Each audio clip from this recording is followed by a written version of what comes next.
চট্টগ্রামে আইনজীবী হত্যার প্রতিবাদ ও ইসকো নিষিদ্ধের দাবিতে দেশের বিভিন্ন জেলায় বিক্ষোভ মিছিল ও প্রতিবাদ সমাবেশ হয়েছে।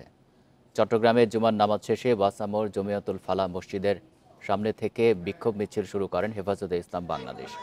এতে হেফাজতের কেন্দ্রীয় নেতারা সহ সাধারণ মুসল্লিরাও অংশ নেয়।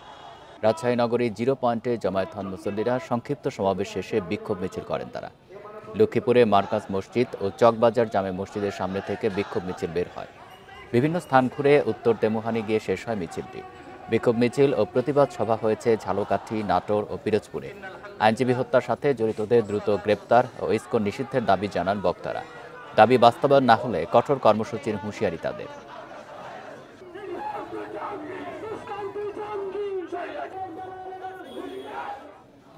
আইনজীবী সাইফুল ইসলাম হত্যায় জড়িত কাউকে ছাড় দেওয়া হবে না জানিয়ে গুজব নিয়ে সবাইকে সতর্ক থাকতে বলেছেন ধর্ম উপদেষ্টা খালিদ হোসাইন। সকালে চট্টগ্রামে লোহাগাড়ায় সাইফুলের কবর জিয়ারত শেষে শান্তি ও সম্প্রীতি বজায় রাখার আহ্বান জানান তিনি। অন্তর্বর্তী সরকারকে বিব্রত করতে দেশি বিদেশি তৎপরতার কথা সামনে এনে ধর্ম উপদেষ্টা বলেন, অভ্যন্তরীণ সৌহার্দ্য রক্ষায় সজাগ থাকতে হবে। এ সময় প্রাথমিক ও গণশিক্ষা মন্ত্রণালয়ের উপদেষ্টা অধ্যাপক ডাক্তার বিধানরঞ্জন রায় পোদ্দারও উপস্থিত ছিলেন। পরে সাইফুলের পরিবারের সদস্যদের অর্থ সহায়তা দেন তারা।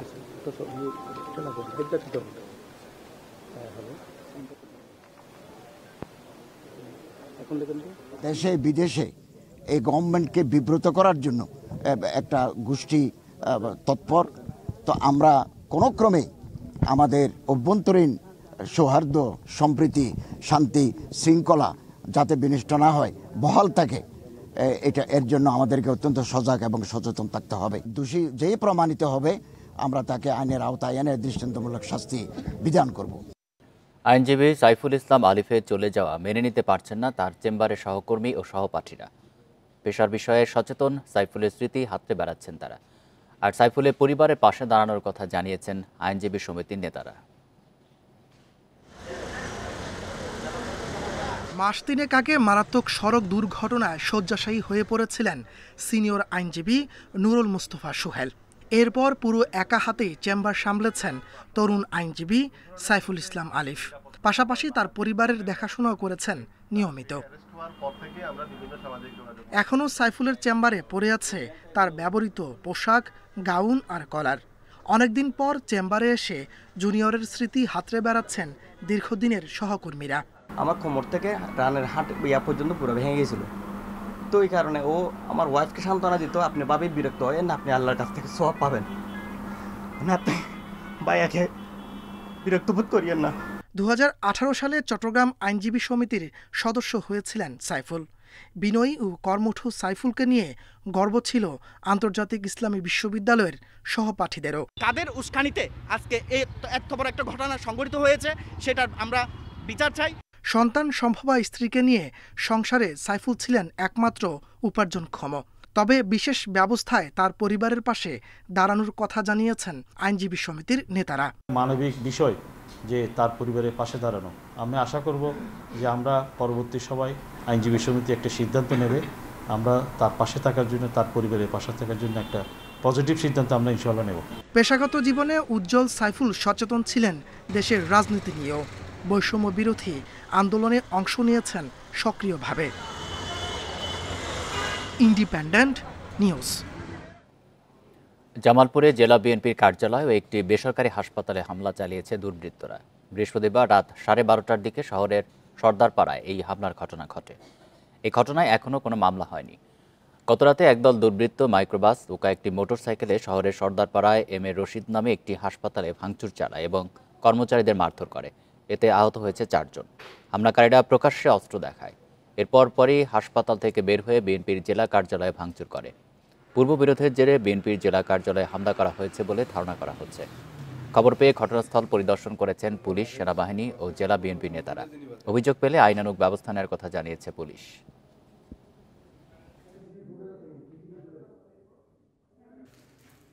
তারা এসে আমাদের সিকিউরিটি গার্ড যে আছে, সিকিউরিটি গার্ড যে ডেস্ক আছে তাদেরকে পিস্তল ধরেছে, তাদের সাথে থ্রেট দিয়েছে তাদেরকে এবং গ্লাস ভাঙচুর করেছে। জামালপুর শহরে এই অবস্থায় প্রকাশ্যে অস্ত্র প্রদর্শন করে এরকম সন্ত্রাসী কর্মকাণ্ড, এটা যারাই ঘটাক, আমার ধারণা যে এটা জামালপুরের পরিবেশকে অশান্ত করার জন্য একটি গভীর চক্রান্তের অংশ হিসেবে সন্ত্রাসী বাহিনী এই কর্মকাণ্ড করেছে। বগুড়ায় প্রতিবেশী বাড়ি থেকে নিখোঁজের একদিন পর শিশু মাহাদি হাসানের মরদেহ উদ্ধার করেছে পুলিশ। সকালে শহরের চারমাথার ধামকপাড়া এলাকায় প্রতিবেশী তাহমিনা আক্তারের বাড়ি থেকে বস্তাবন্দি অবস্থায় মরদেহ উদ্ধার করা হয়। নিহত শিশুর স্বজনদের অভিযোগ, বৃহস্পতিবার সকালে মাহাদি হাসানকে বিস্কুট খাওয়ানোর প্রলোভন দেখিয়ে ডেকে নিয়ে যায় প্রতিবেশী তাহমিনা। এরপর থেকে মাহাদিকে আর খুঁজে পাওয়ায় থানায় অভিযোগ দায়ের করে তার পরিবার। পরে ভোরে স্থানীয়রা তাহমিনার ঘরে শব্দ শুনে তাকে ডেকে নিয়ে বিভিন্ন প্রশ্ন করলে সে পালিয়ে যাওয়ার চেষ্টা করে। পরে স্থানীয়রা তাকে আটক করে পুলিশের কাছে সোপর্দ করে। তবে কী কারণে শিশু মাহাদিকে হত্যা করা হয়েছে এ নিয়ে কোনো তথ্য দেয়নি পুলিশ। ওই মহিলা হচ্ছে প্রলোভন দিয়ে বাচ্চাকে বিস্কুট খাওয়াছে, বিস্কুট খাওয়ানোর পরে তারপর থেকে তো নাই। রাত্রেবেলা রাখছে, এগুলো সব কালো, গলায় টিপ দেওয়ার চিহ্ন, এই পর্যন্তই। আর যখন বলছে যে এই মাসে, তখন ও মনে করেন ছুটে পালাইছে একবারে, ওই একবারে গোদারপাড়া থেকে ওকে ধরে নিয়ে আসছে। এলাকার লোকজন ভীষণ বিক্ষিপ্ত ছিল। আমরা আপাতত ওই সাসপেক্ট আসামিকে আমরা হেফাজতে নিয়েছি। আমরা খুব স্বল্প সময়ের মধ্যে পিওতে আবারও যাব, গিয়ে বিস্তারিত তদন্তের মাধ্যমে আমরা চেষ্টা করব যে আসলে প্রকৃত রহস্যটা কি। রাজধানী বাজারে সয়াবিন তেলের সরবরাহ আবার কমেছে। চাহিদা অনুযায়ী পাওয়া যাচ্ছে না বোতলজাত সয়াবিন। তবে শুল্ক কমায় দাম কিছুটা কম বলছেন বিক্রেতারা। এদিকে কেজিতে ৫ টাকা পর্যন্ত বেড়েছে আলুর দাম। সয়াবিন তেলের সংকট কাটাতে সপ্তাহ দুয়েক আগে আমদানিতে শুল্ক 10% থেকে 5% করা হয়। তবে শুল্ক ছাড়ের এমন উদ্যোগেও সুফল পাচ্ছেন না ভোক্তারা। বাজারে দেখা দিয়েছে সরবরাহ সংকট। খোলা সয়াবিনের লিটার বিক্রি হচ্ছে 165 থেকে 168 টাকায়, আর 1 লিটার সয়াবিনের বোতল বিক্রি হচ্ছে 167 টাকায়। তবে বেশিরভাগ দোকানে পাওয়া যাচ্ছে না 1 ও 2 লিটারের বোতল। এর জন্য খুচরা বিক্রেতারা দুষছেন ডিলার ও কোম্পানিকে। তারা আমাদেরকে যে কোনো সব তেলের সংকট দেখাচ্ছে। হাফ লিটার হইতে 1 লিটার তেল দিচ্ছে না, হাফ লিটার তেল দিচ্ছে না, 5 লিটার দিচ্ছে না, 2 লিটার দিচ্ছে না, সবগুলো সীমিত। মানে আমার ধরে লাগবে 5 কার্টন দিচ্ছে, আমাকে 1 কার্টন। যারা তেলটা কিনে একই সমস্যা, এরা কি কারণে তেলটা দিতে হচ্ছে না আমাদের। এদিকে আলুর দাম বেড়েছে কেজিতে 5 টাকা পর্যন্ত, বিক্রি হচ্ছে 75 থেকে 80 টাকায়। ভারত থেকে আমদানি করা নতুন আলু বিক্রি হচ্ছে 90 থেকে 100 টাকা কেজিতে। ব্যবসায়ীরা বলছেন, দেশে উৎপাদিত নতুন আলু বাজারে ওঠা শুরু করলেই কমে আসবে দাম। নতুন আলু বাংলাদেশটা এখনো উঠি নাই, ইন্ডিয়ানটা আইছে বাজারে 90 টাকা খুচরা বেচতেছি, আর দেশি পুরানটা 80 টাকা বেচতেছি।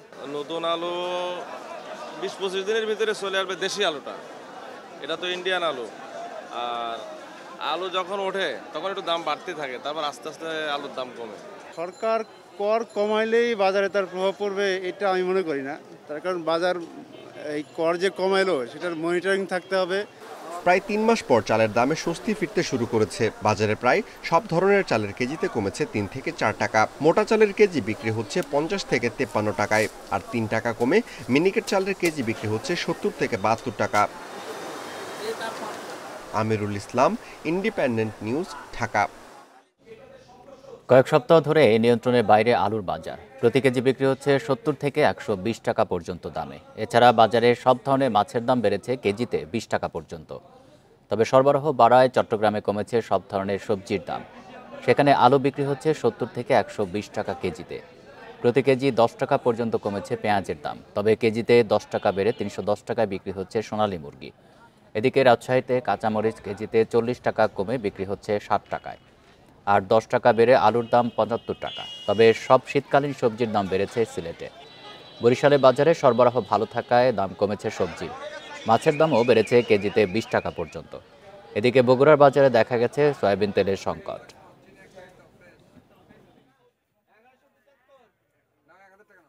আলুর দামটা বেশি বাড়তি। গত সপ্তাহে আলু ছিল 60, এ সপ্তাহে আলু 70, 65, 65.5 কেনা। সংকট দেখতেছি 1 সপ্তাহ 10 দিন এরকম। মার্কেটে 250 মিলি, হাফ লিটার, 1 লিটার, 3 লিটার কোনো তেলে মার্কেটে নাই, এমনকি 5 লিটারও নাই। আমাদের যা ইনকাম তাতে আপনার এই বাজারে আসি 2500-2200 টাকা নিয়ে আসছি 1 কেজি গরুর মাংস, আর এই যেগুলো কিনতে শেষ।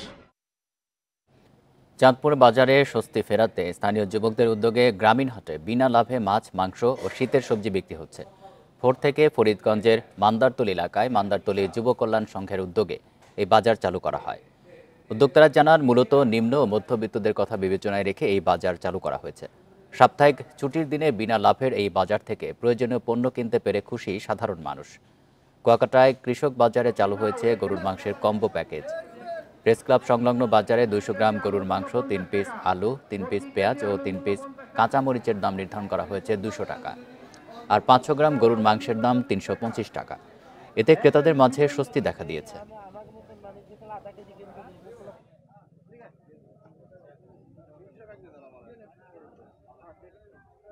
গরুর মাংস কিনছি কিন্তু কম দামে কিনতে পেরেছি। এই বাজারটা যদি চালু থাকে তাহলে মধ্য আয়ের মানুষের জন্য খুবই সুবিধা হয়। বেশ ভালোই, এবং অন্যান্য শাকসবজি তাজা আছে, বেশ ভালোই। এরকম চালু থাকলে অবশ্যই ভালো। কম মূল্যের দ্রব্যের কারণে আমাদের আশেপাশে যে বাজারগুলো রয়েছে সেখানেও একটি ভালো প্রভাব পড়েছে। দ্রব্যমূল্যের দাম কমেছে, ক্রেতারা দরদাম করতে পারছে এবং ক্রেতারা বলছে যে এই পণ্য এত টাকা কম না রাখলে কিন্তু কৃষক বাজারে চলে যাব। জামালপুরের চরাঞ্চলে মৌসুমের শুরুতে অতিবৃষ্টি ও শীতে রোগবালাইয়ের আক্রমণে ক্ষতির মুখে সবজি চাষিরা। এর ফলে লোকসানের আশঙ্কা তাদের, যার প্রভাব পড়তে পারে বাজারেও। তবে মৌসুমের এখনও সময় থাকায় ফলন নিয়ে আশাবাদী কৃষি বিভাগ। বলছে ক্ষতিগ্রস্তদের দেওয়া হবে প্রণোদনা। করলা, পটল, চিচিঙ্গা, টমেটো, শসা সহ নানা জাতের শীতকালীন সবজির আগাম চাষ হয় জামালপুরের বিস্তীর্ণ চরাঞ্চলে। কিন্তু এবার জমিতেই গাছ মরে যাওয়া সহ রোগবালাইয়ের কারণে লোকসানে চাষিরা। তারা বলছেন, মৌসুমের শুরুতে অতিবৃষ্টির কারণে ঝরে গেছে অনেক সবজির মুকুল। এখন সবজি তোলার আগ মুহূর্তে বেড়েছে পোকার আক্রমণ। সার কীটনাশক দিয়েও কোনো লাভ হয়নি।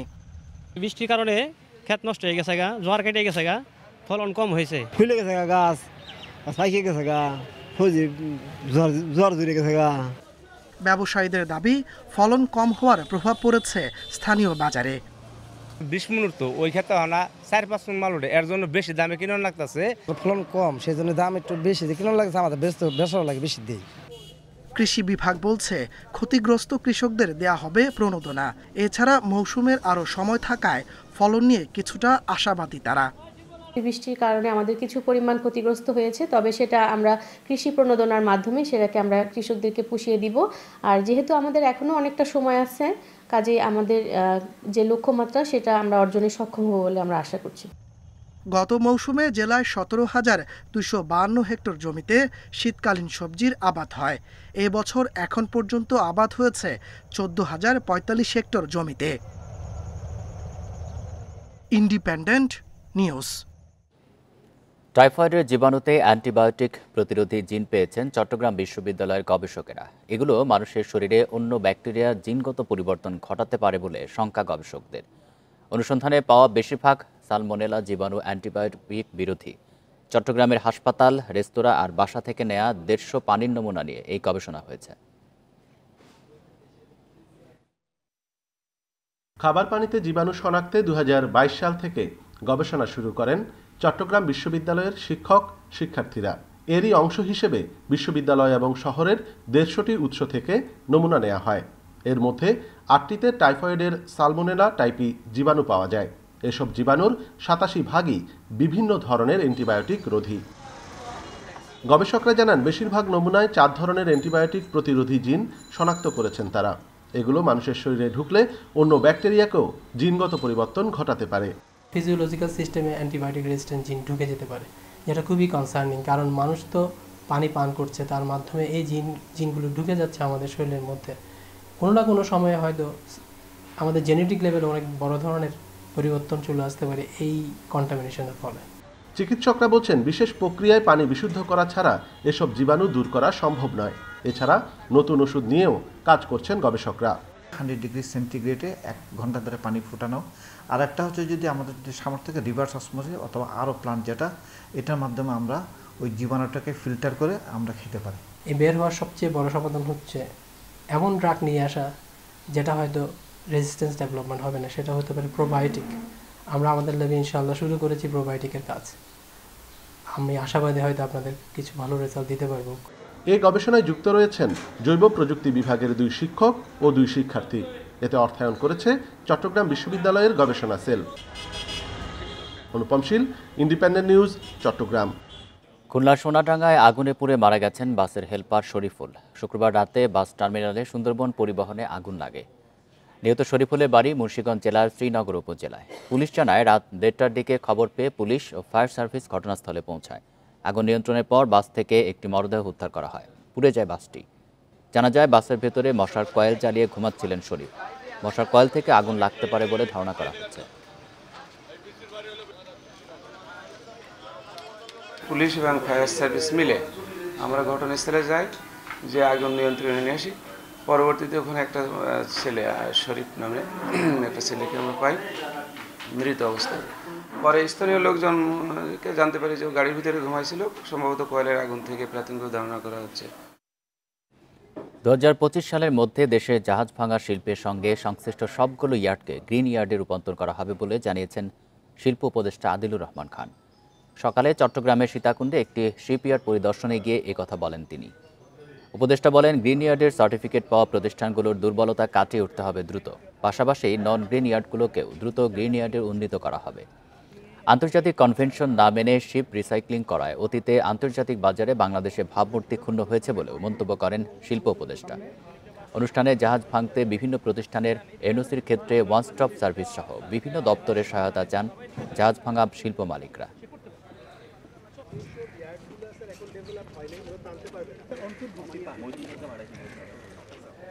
যশোরে এএসপি ফখরুল হাসান ও তার পরিবারের শাস্তির দাবিতে মানববন্ধন করেছেন এলাকাবাসী। চিকরগাছার কাশীপুরে সকাল 10টা থেকে বেলা 11টা পর্যন্ত ফখরুলের গ্রামে এই মানববন্ধন কর্মসূচি অনুষ্ঠিত হয়। এতে বিভিন্ন শ্রেণী পেশার মানুষ অংশ নেন।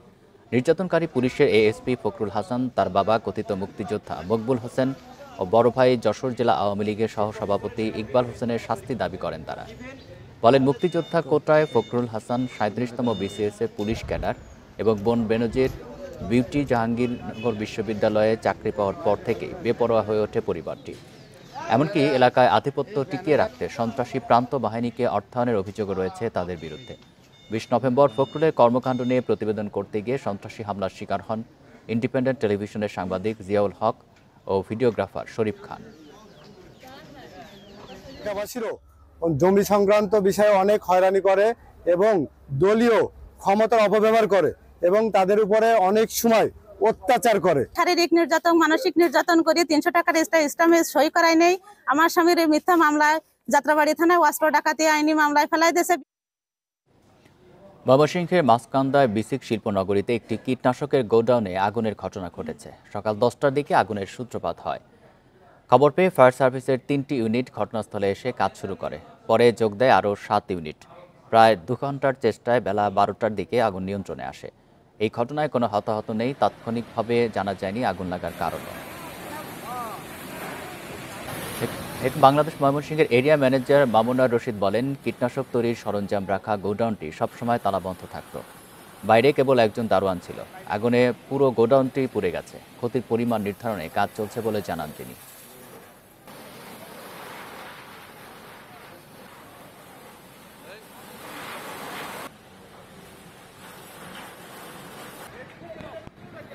প্রশস্ত সড়ক আর ক্লিন সিটি হিসেবে রাজশাহী মহানগরীর সুখ্যাতি থাকলেও ঝুঁকিপূর্ণ হয়ে উঠেছে শহরের ফুটপাতগুলো।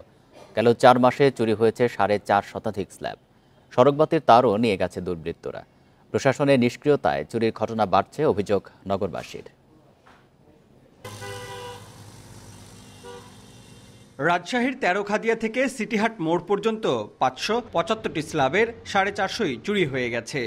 মাদকসেবীরা রাতের অন্ধকারে এগুলো নিয়ে যাচ্ছে, পরে বিক্রি করে দিচ্ছে ভাঙাড়ির দোকানে। স্থানীয়রা বলছেন, চুরি বাড়তে থাকায় অনিরাপদ হয়ে উঠেছে ফুটপাথে চলাচল। যে কোনো সময় দুর্ঘটনার শঙ্কা তাদের। এদিকে কোনো স্ল্যাব নাই, সব চুরি করে বেঁচে দিয়েছে ভেঙে। আর চোররা কী করছে, তুলে নিয়ে বাগানে যে ভেঙে বেচছে ভাঙড়ি পড়েতে নিশা খল লেগে। মানুষও পড়ে আছে রাস্তাঘাটে, তারপরে দুর্ঘটনা ঘটছে ছেলেবেলে ফুটপাথের রাস্তা যেহেতু চলাচল আর হাই রোড। প্ল্যানিংগুলো যদি তারা একটু সঠিকভাবে যদি করে এবং যদি অনেক দিন যাতে টেকসই হয় এরকম যাতে কোনো প্ল্যানিং ব্যবস্থা যদি করতে পারে তাহলে অনেকটাই সুবিধা হয়। চুরি হচ্ছে সড়কবাতির তারও। সম্প্রতি 4টি সড়কের মাটির নিচ থেকে প্রায় 920 মিটার বিদ্যুতের তার নিয়ে গেছে দুর্বৃত্তরা। চুরির বিষয়ে এরই মধ্যে থানায় অভিযোগ করেছে সিটি কর্পোরেশন। নতুন স্ল্যাব বসানোর উদ্যোগের পাশাপাশি ওয়ার্ড সচিব ও কর্মচারীদের দিয়ে নজরদারিরও চেষ্টা চলছে। চুরি ঠেকাতে অভিযান চালানোর কথা জানিয়েছে পুলিশ। আইনশৃঙ্খলা বাহিনীকে এটা জিডি আকারে দেওয়া আছে, তারাও তাদের কাজগুলো করছে। এরকম চুরি শহরে হচ্ছে, আমাদের স্থাপনাগুলি অনেকটা মনে হচ্ছে যে চোরদের একটা স্বর্গরাজ্যের মতো অবস্থা। আমরা অভিযোগ তদন্ত করছি এবং যারা এই ধরনের নেককার কাজ করেছে তাদের বিরুদ্ধে আইনগত ব্যবস্থা গ্রহণ করা হবে। সড়ক বা ফুটপাত নির্মাণের পাশাপাশি রক্ষণাবেক্ষণেও গুরুত্ব দেওয়ার দাবি নগরবাসীর। Mustafiz Gani, independent news, Rajshahi. গোপালগঞ্জে পূর্বশত্রুতার জেরে দুই পক্ষের সংঘর্ষে 2 জন টেটাবিদ্ধ সহ অন্তত 15 জন আহত হয়েছেন। সকালে কাঠি ইউনিয়নের তেলিগাতি গ্রামে এই সংঘর্ষে ঘটনা ঘটে। স্থানীয়রা জানান, মিকাইল শেখের সাথে সাবেক ইউপি সদস্য খসরুল আলম শেখের মধ্যে দীর্ঘদিন ধরে বিরোধ চলে আসছে। এর জেরে আজ সকালে দুপক্ষের লোকজন সংঘর্ষে জড়িয়ে পড়েন। দেশীয় অস্ত্র নিয়ে ঘণ্টাব্যাপী এই সংঘর্ষে 15 জন আহত হন। পরে পুলিশ গিয়ে পরিস্থিতি নিয়ন্ত্রণে আনে। টেটাবিদ্ধ 2 জন সহ 4 জনকে গোপালগঞ্জ জেনারেল হাসপাতালে ভর্তি করা হয়েছে। বাকিদের স্থানীয়ভাবে চিকিৎসা দেওয়া হয়েছে। বর্তমানে এলাকার পরিস্থিতি শান্ত আছে বলে জানিয়েছেন গোপালগঞ্জ সদর থানার ওসি মীর মোহাম্মদ সাজেদুর রহমান।